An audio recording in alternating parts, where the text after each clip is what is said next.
Hola, muy buenos días, que Dios les bendiga, bienvenidos a otra perla de la palabra. El día de hoy vamos a compartir acerca del misterio del Semicá, pero antes de ello quisiera hacer algunas observaciones. En primer lugar, Dios decidió revelarse al mundo a través del pueblo de Israel, y no solo a través de la ley dada al pueblo de Israel, sino también a través de las tradiciones y a través de las costumbres del pueblo de Israel, por un lado. Por el otro lado, el idioma del pueblo de Israel, el hebreo, es un idioma muy descriptivo, mientras que el idioma español es un idioma muy sustantivo. ¿Qué quiero decir con esto? Que en el hebreo una palabra define muchas cosas o significa muchas cosas, en tanto que en el español muchas cosas se pueden definir a través de una sola palabra.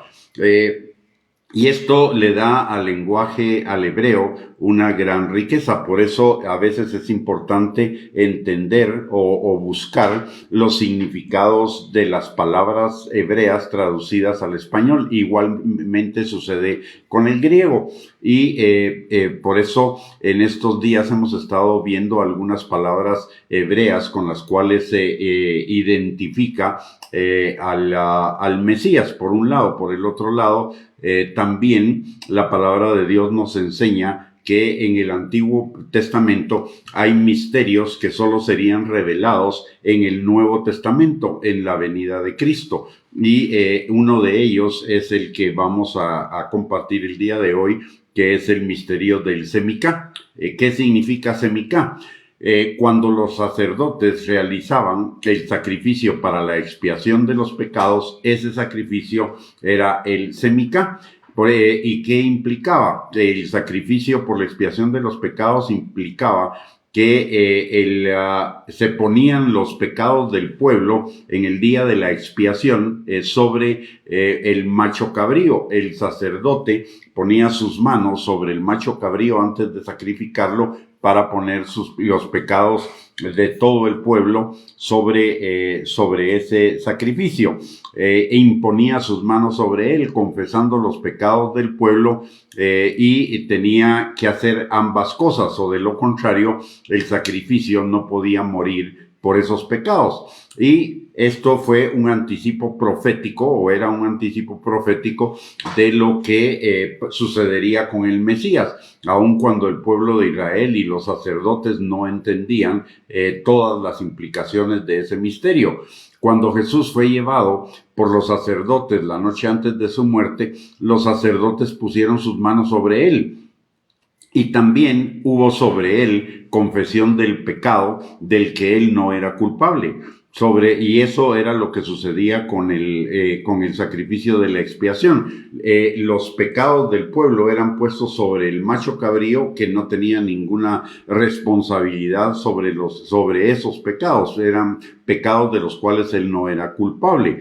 Y sobre Jesús cargaron el pecado de la blasfemia, que realmente no era el pecado de él, y lo estaban acusando injustamente, como nos enseña la palabra en Marcos capítulo 14, versículos del 63 al 64.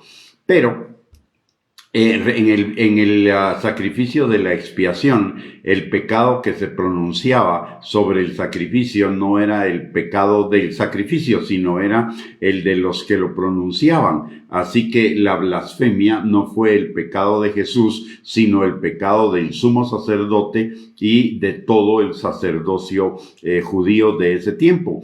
Juzgaron a Dios por blasfemar contra Dios, y en cierta forma todo pecado es blasfemia, porque blasfemia es una injuria contra Dios, y una injuria es un agravio o ultraje, un dicho o un hecho contra la razón de Dios. Y juzgar a Dios por blasfemia es en sí misma una blasfemia. A Jesús lo juzgaron porque él dijo que él era el Hijo de Dios. Y lo cual era una verdad, y a él lo acusaron de blasfemia, y la blasfemia fue la de los sacerdotes, porque ellos no creyeron en Jesús como el Hijo de Dios. De tal manera que ellos estaban confesando su propio pecado, pero no solo el de ellos. Ellos estaban representando a todo el pueblo de Israel, e Israel representaba a todo el mundo, porque el sacrificio de Cristo era el semicá, la expiación del pecado del hombre, del primer pecado del hombre y el comienzo de todos los pecados. Recordemos que el primer pecado del hombre fue la blasfemia de serás como Dios, que nos lo enseña Génesis en el capítulo 3, versículo 5. De tal manera que cuando los sacerdotes estaban acusando a Jesús de blasfemia, lo que estaban haciendo era poniendo sobre Jesús el pecado de toda la humanidad. Ellos estaban aparte de ello, cuando el sumo sacerdote confesó el pecado sobre el sacrificio, los sacerdotes tocaron la cabeza de Cristo con las manos. Dice la palabra que le golpearon, y eso era un símbolo o una representación de la imposición de manos que el sacerdote hacía sobre el sacrificio de la expiación.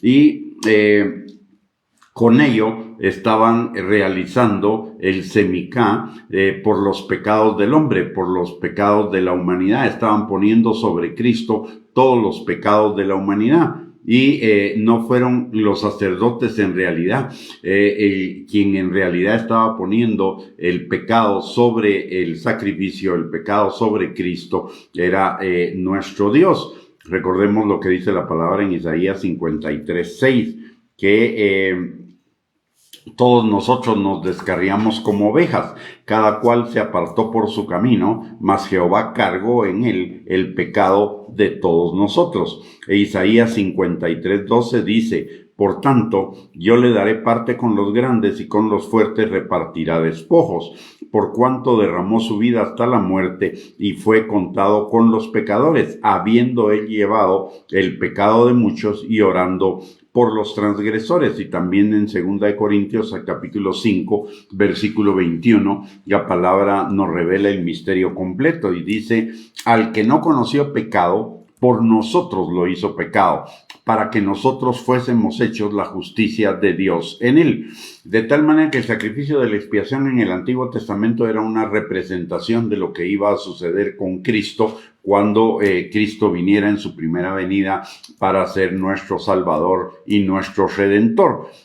Cristo, y esto nos lleva a una enseñanza práctica en nuestra vida cotidiana. Si Jesús se hizo pecado, Él llevó nuestro pecado, fue para que nosotros pudiéramos convertirnos en su justicia, la justicia de Dios en él, de tal manera que vivamos hoy como la justicia de Dios, que vivamos hoy no en el pecado, sino en la obediencia a la palabra, que vivamos en el cumplimiento de la voluntad de Dios para nuestras vidas, expresado en la palabra de Dios, porque lámpara es a nuestros pies su palabra y lumbrera nuestro camino, y bajo la guianza del Espíritu Santo, como dice Romanos 8:14, para aplicar los principios de la palabra de Dios a todas las áreas de nuestra vida en las situaciones específicas.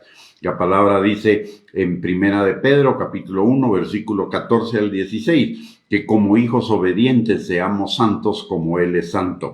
Recuérdese, usted ya no es el pecado. Y usted hoy ya no es el pecado para seguir pecando. Usted hoy, si ya reconoció el señorío de Cristo en su vida, es la justicia de Dios en Cristo. Y por lo tanto, nos alejamos del pecado y nos acercamos a la justicia del reino de Dios, como dice Mateo capítulo 6, versículo 33. Que busquemos el reino de Dios y su justicia, y todas las cosas nos serán dadas por añadidura. Y la justicia del reino de Dios es la voluntad de Dios para cada uno de nosotros. Y el que hace la voluntad de Dios entrará en el reino de los cielos, como nos enseña la palabra en Mateo capítulo 6, versículo 33, y en Mateo capítulo 7, versículo 21. Muy bien, con esto hemos llegado al final de esta perla de la palabra. Muchísimas gracias por conectarse, que el Señor les bendiga abundantemente y si Dios lo permite, más adelante nos volvemos a reunir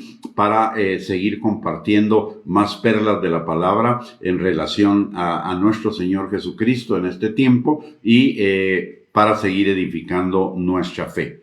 Bendiciones y un abrazo para cada uno y gracias por conectarse.